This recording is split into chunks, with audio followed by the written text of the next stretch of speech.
Well, after what seems to be a lifetime since the last time we recorded an episode, we're finally back here on the Musketeer Madness podcast brought to you by the Field of 68 Network. As always, that's John Baldridge. I'm Ben Haller. And John, we were just talking about beforehand. I don't know when the last game was we recorded a podcast. It's been that long, but finally get a chance to sit down, do one again. And I think it comes at a pretty good time where we're resetting now. Obviously, the last podcast came before the Villanova loss, which was very, very gut-wrenching. If you're looking at the tournament hopes, it seemed like as things were escalating towards that Villanova game, that it really felt like they needed to win that game to make the tournament. I don't know if that's the case anymore at this point, but ever since that Villanova game, they're on a three-game win streak. And if you really take a look back, 8 of the last 11 for Xavier, they're 8-3 in their last 11 games. They've been playing really good basketball, at least in the recent future. And we kind of knew this was going to come around with the schedule easing up, but with 4 games left, I mean the win streak needs to continue, and the last 3 games were big. Yeah, it's great to be back with you, Ben. 3-game winning streak. You mentioned this team's playing really well. They're in some winnable games right now. You just faced DePaul a couple games back. Then you had a game against Butler, which they played very well. It was close for a little bit in that first half on Tuesday, but they were able to pull away and pick up a big win. And now you have Seton Hall. And it's been a little while since we talked. You were doing baseball. I've been covering some women's basketball, a lot of different stuff going on with different sports. But it feels like the Xavier team is right where you want them to be right now. But they have to find a way to continue to win. Got some tough games coming up against Creighton next weekend. And it's exciting times for this Musketeer basketball team. But you got to find a way to continue to win out. We talked to Paul Frischner a while back. He mentioned getting to that 20 mark. They have 4 games left. They're 17-10. I think you got to win at least 3 of the 4. That Creighton one's the big one. And if you can win them all, I believe Xavier's in a good spot to make the tournament.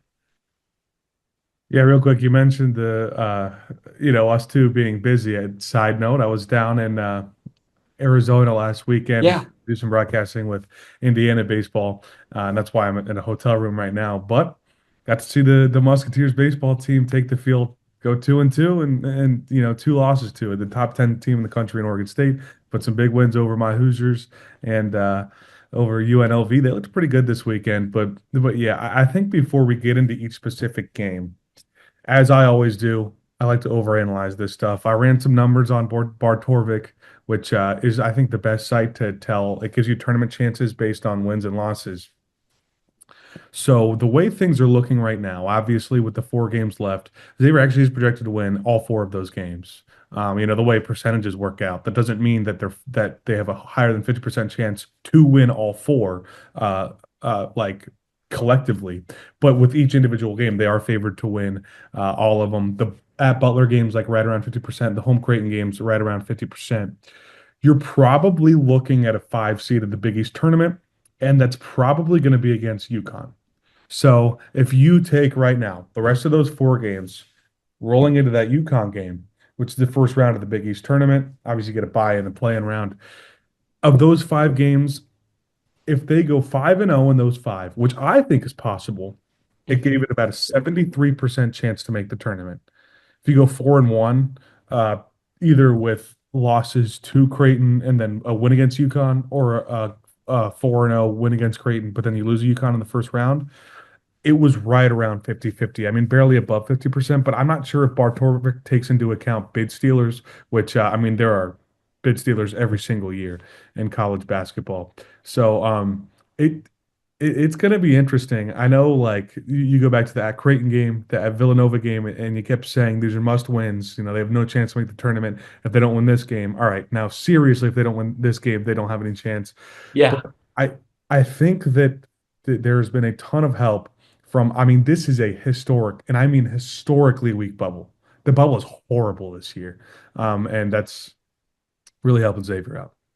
Yeah, I think the metrics are interesting, and everybody talks about Xavier's quad one wins and loss margin, and you're very good in quad two. You haven't lost a bad game in quad three or quad four. But you also look at that Xavier home versus road record this year. They're 13-2 at home this season. Their only bad loss at home is to St. John's.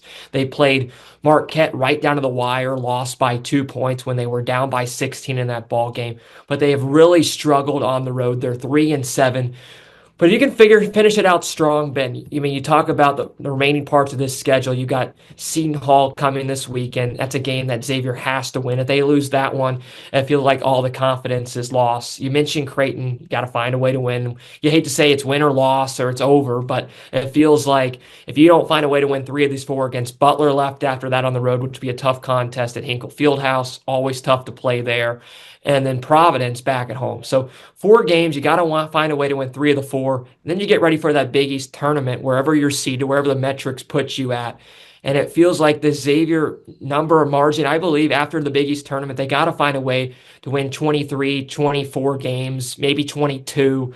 But it feels like this Musketeer team needs to continue to just stack those wins that we talked about. And you're right now in those winnable games where the team's got to go in motivated, locked in.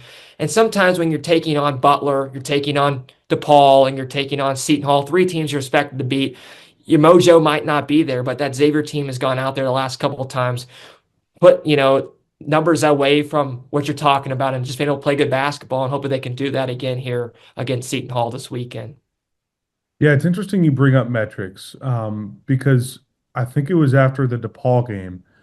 I think it was a Paul Fritzner question to Dalen Yeah. Swain about how they finished the fourth quarter. Um, And Swain said, we know what the metrics are. We know how important the metrics are. I have never heard a college basketball player say that. I mean, coaches all the time tell their players, don't worry about that. Just go out and win the game. But obviously, margin of victory is an important thing now in the net. And I think they try to say that it isn't. But I think you saw it was a pretty good example last year in Seton Hall not making the tournament. A couple of those, close wins over bad teams and blowout losses.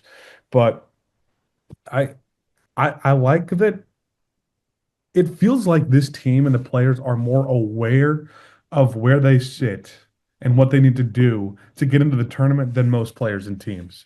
Obviously, coaches love to talk about or love to tell their players to not worry about that. That's not their concern.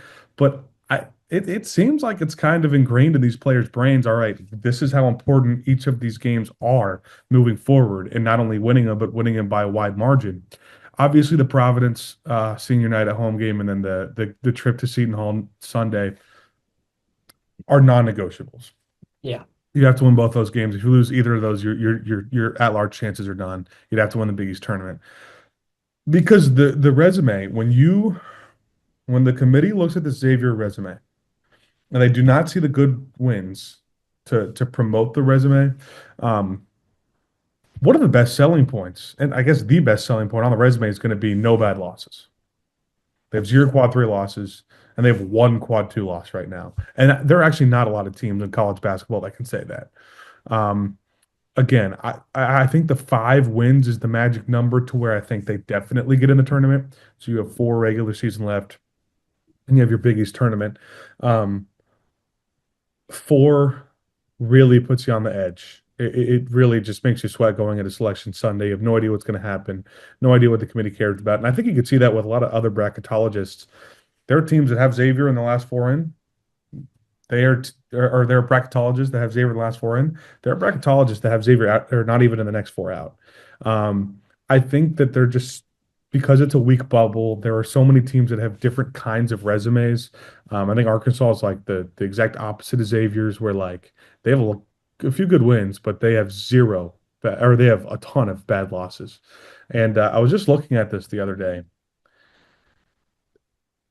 At this point in the season, obviously, it's kind of maybe in a similar spot to like the 2022 Xavier team that won the NIT and missed the tournament after losing to Butler in the play-in game. That 22 Xavier team had 6 quad 1 wins. 6. Yeah. This one has 1. But I think that just shows how weak the bubble is. Like if you put that 2022 Xavier team into this year, that team would absolutely make the tournament. But it gets interesting, and it definitely does come down to 3 games in my mind that I'm circling. I'm circling it's not rocket science, but the home Creighton game next weekend, the at Butler game that Wednesday, and then the first Big East tournament game as long as Xavier has a bye. And with that Creighton game coming up, it just all comes down to, in my opinion, how loud Cintas Center going to be. I mean, it's been good. It's been pretty good this season. It's not the best season I've ever seen, but it's been pretty good. And I do think it has an impact, and I'm expecting an awesome crowd for that Creighton game. Yeah, you only lost the two games at home this year. You mentioned a Xavier team that has been very good at home. They've won 13 games at home this year. Their only bad loss at home is to St. John's. I think the crowd plays a factor, especially against Creighton. But this Big East is a question mark to me, Ben. I will think I can't really figure out all teams. I know St. John's is good. UConn's been up and down. Marquette's been good most of the year, but they've been up and down. Xavier's fine in their talent. They're fine in their depth on their team. You're seeing numbers again with Conwell had 14 against Butler. Fremantle's always in double figures, it feels like. McKnight is starting to find his game, had 13 last game. So you're starting to find the rhythm with the offense. But the question is how solid is this Big East? You saw Xavier struggle against Michigan. I know it was back in November. But the Big East is a question mark to me. How good is Xavier? And I think Xavier's a good team, but I'm not sold on the Big East this season. I'd be interested to know how well Xavier can do if they can get into the dance and got to find a way to put together. I think 3 or 4. I think they can pick it up here in the regular season, but they can win 1 or 2 games in the Big East tournament. They're set to go for the dance, and hopefully they can get in there, and then they can see what happens from there. Yeah. Well, I first want to say it's funny that you say it seems like Zach Freeman's been in double figures every game. He has, and Yeah, I was in the middle of doing research on the last Xavier player to do that, but he's 4 games away from closing out a regular season without a single game in single digits. I mean, there were even games. I think Trayvon Bluett's senior year, he had like a couple 6, 8 point games. So what Fremantle's doing this year has been pretty ridiculous. I did a story about him a couple weeks ago yeah, that's on our Musketeer Madness socials, but yeah, I think what gets interesting coming down the stretch, I love uh Butler was what, Wednesday or Tuesday? I mhm, love Tuesday's box score. I mean, it was like 4 guys in the starting lineup had 13. Everybody in the starting lineup had double digits. No one had like more than like 16, but like there were like 5 different guys on the team that had like 12 points, 6 guys in double figures. Um, that's the best version of the Xavier team. It is not when Ryan Conwell is carrying the team or when Dante Maddox is carrying the team, and you're just relying on those two making 3 point shots to keep you alive. But when everybody shows up, and Ryan Conwell did not shoot well yeah. against Butler. He was like 1 for 6 or 1 for 7 from three, and he still had 14 points. But they need to have that balanced attack moving forward, which is really hard because it requires everybody to sort of be on. Um, but if you've listened to this podcast all year long, I think I say it every episode. I mean, the key, the number one thing to me is Davion McKnight. It always has been. I said this year's not going the way that people expected. Number one reason for me is because Davion McKnight is not the Davion McKnight we expected. And I Yeah, think I mean, you talk about that steadies, and Davion McKnight has been the guy. Talk about it. We talk always about Fremantle being the captain, being the leader, being the vocal guy, Hunter being that guy as well who's back. But it seems like this team lives and dies as Davion McKnight goes. And you absolutely. can mention Dalen Swain. You can mention Ryan Conwell, who went 2 for 7, as you mentioned, from Yeah. behind the arc on Tuesday. But this team, if they can get Davion McKnight to go, they're going to go. I mean, you can think back about a couple years ago was kind of where Sule Boom led the team to go day in and day out back in that 2022 year where they went to the Sweet 16. And it's going to be interesting to tell where the Big East is. I don't think there's any great, and I'll ask you, Ben. I don't know if there's any great conference out there right now. People talk about the SEC being really solid, but I don't know if there's a sold conference to me where it's like there's one conference better than the next and the big, and just in college basketball in general this year. I think the SEC is definitely the best conference in basketball, but I get your point after that. Number two, I don't know. Because the Big Ten does what the Big Ten always does. I mean, there's just so many teams that have high expectations coming into the years that whoever grabs the most wins, they're going to be some top 25 teams. But once again, I think this is a situation where they're not gonna have a great March. They never have a great March. Yeah. So I think that helps Xavier out a little bit. I think that contributes to it being kind of a weak bubble. But yeah, I mean, back to McKnight. If you look at Big East play, I'm counting last year in Big East games alone, he averaged 16 points per game. Right now, through 16 Big East games, I'm counting nine, no, 10 out of 16 games in single digit scoring. Yeah. I get it. Scoring points per game as a point guard is not never telling the full story. And he's still a pretty good passer, still a great assist guy, doesn't turn the ball over much. But you need that scoring option. You need another scoring option to where it's like there was a while there where, all right, the other team's got a good defensive front court member, guard Freemantle. Good backcourt member, guard Conwell. And then you're set against the Xavier team. And that really killed him. But Dalen Swain stepping up, and then Davion McKnight back-to-back games with he had 13 against Butler, 14 against DePaul. The last time he had double figures before that, you have to go all the way back to the Creighton game where he had 11, and he had 10 at home against Villanova. His season high in Big East play is the one UConn game where Freemantle was out, the first Big East game of the year. Yeah. Um, he it's a cliche in sports. This team lives and dies by this guy. But I've never seen it more true than this Xavier team, not only this year, but last year as well, living and dying by Davion McKnight.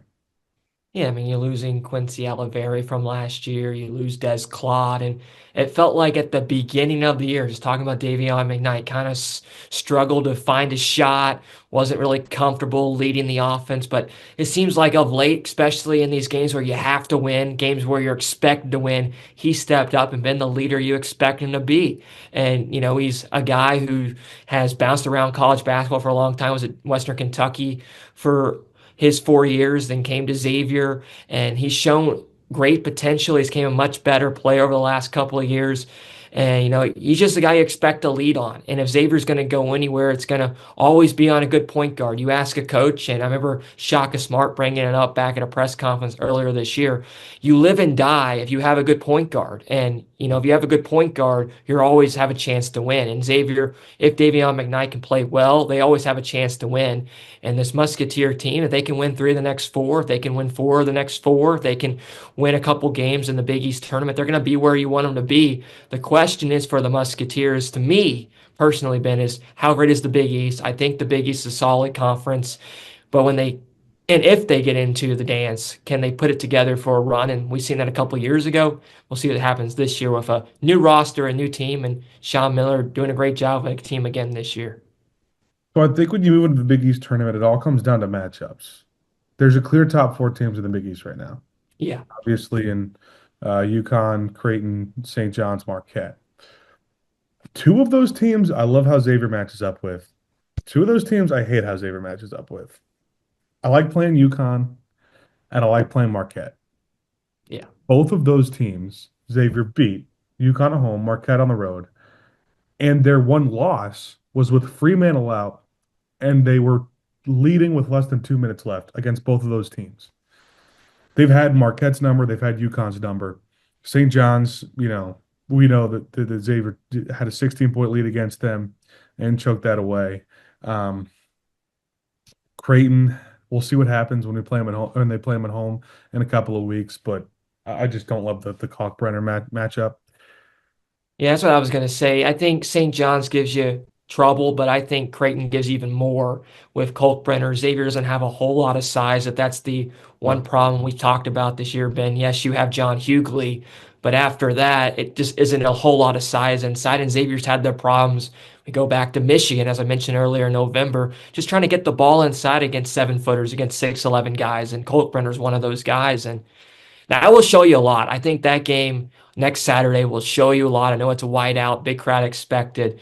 But if Xavier can get by Seton Hall, that's going to show you a lot where Xavier is this year.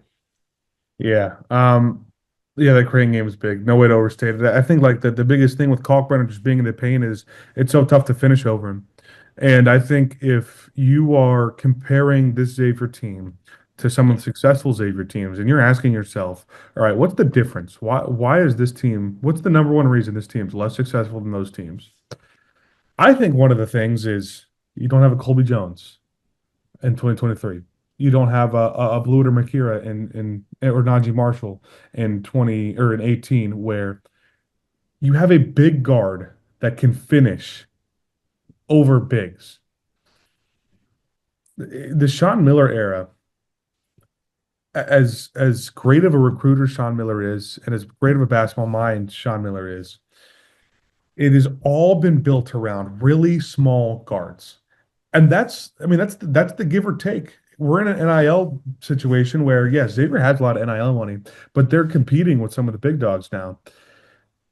And you're kind of stuck between, every player's got his pros and cons. You can get a bigger guard, but maybe one that can't shoot, that's not as dynamic. Sean Miller wants to work with these smaller guards that are lights out 3-point shooters and really good point guards. But then once you play Creighton, you start to see that issue. If you're not shooting the ball well, you you can't take it inside. I mean, you're rolling out. Conwell's listed at 6'4", but I walked by him the other day and I was like the same height, and I'm about barely 6'3". Ante Maddox is like 6'2".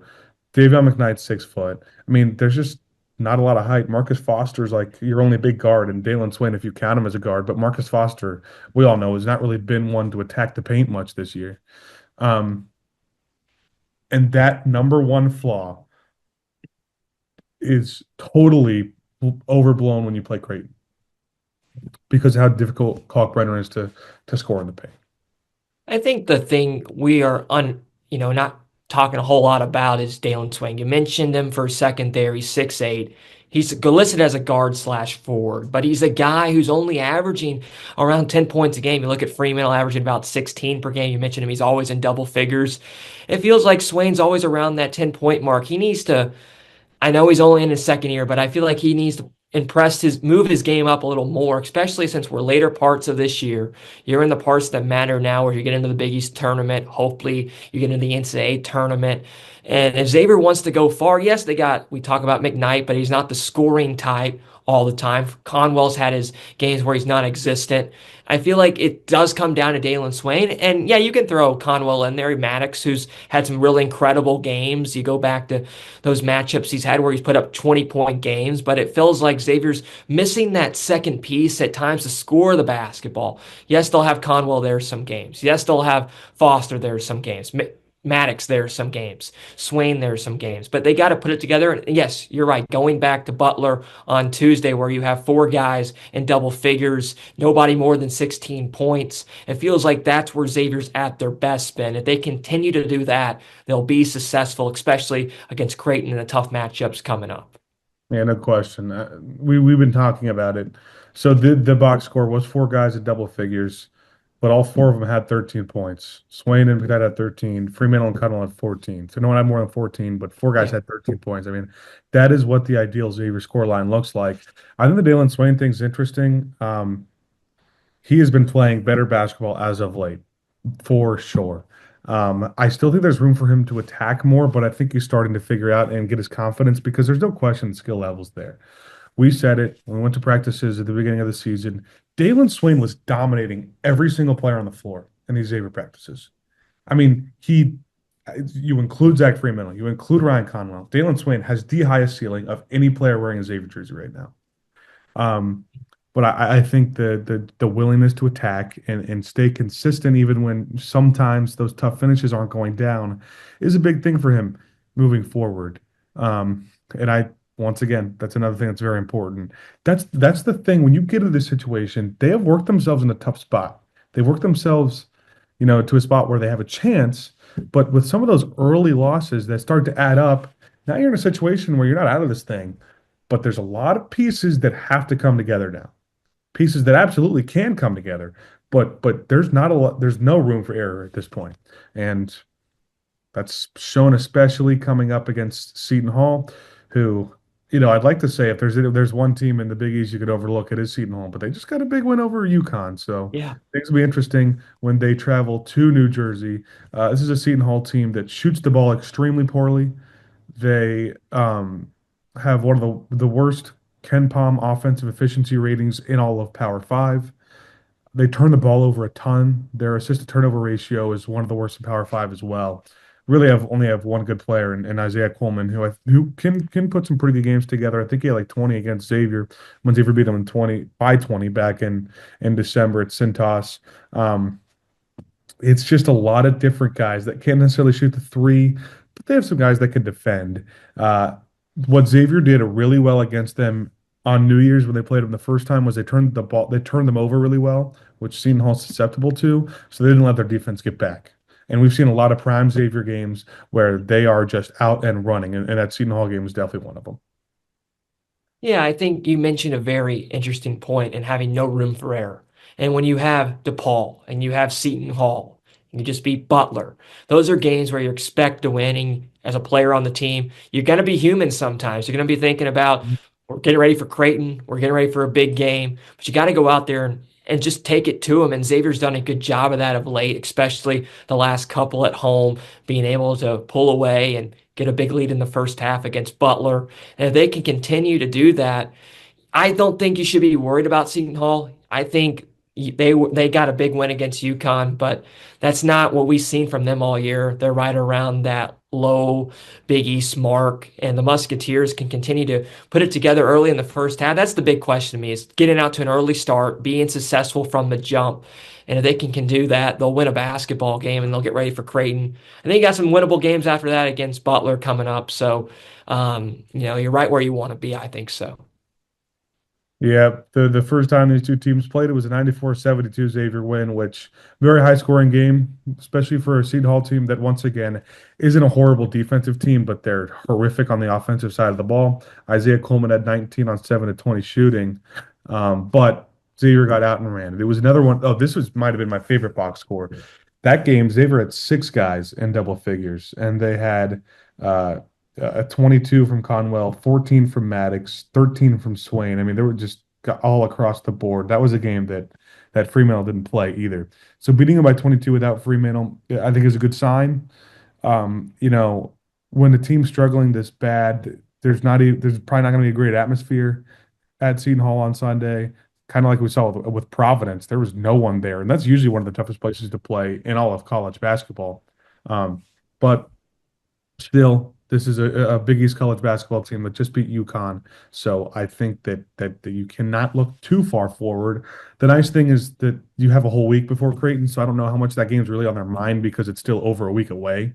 But I still think that you don't want to get too ahead of yourselves. But with that, we'll go with the score prediction for now. I think this is going to be much lower scoring than the first time these two teams played. I think both teams got a little more film now. And I do think that Sean Miller is going to put more emphasis on the defensive side of things. I don't think he likes giving up 72 points to Seton Hall. So I'm going to go with a 79-63 Xavier win. Yeah, I even got lower. I think Xavier gets about 74 and they still win it by a good margin. I'll say 74-58. I think Xavier's defense has gotten a lot better since Yeah. they were back in December, late December, January.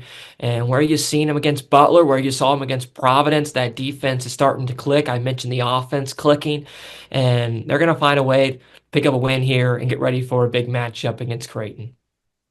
Well, it's coming out of the wire. And if you're a Xavier basketball fan, you have gotten used to this over the last decade or so, being on the bubble with 4 games left to play and having a magic number for how many wins you need to reach. A lot of times, not necessarily reaching that number or reaching that number of the regular season and then getting upset in the first round of the Big East tournament and all of that nonsense. But things are shaping up to be a top half finish in the Big East and that big first round game coming against UConn. But these last few regular season games are huge, and we're excited to watch it with you guys. Thanks for watching another episode of the Musketeer Madness.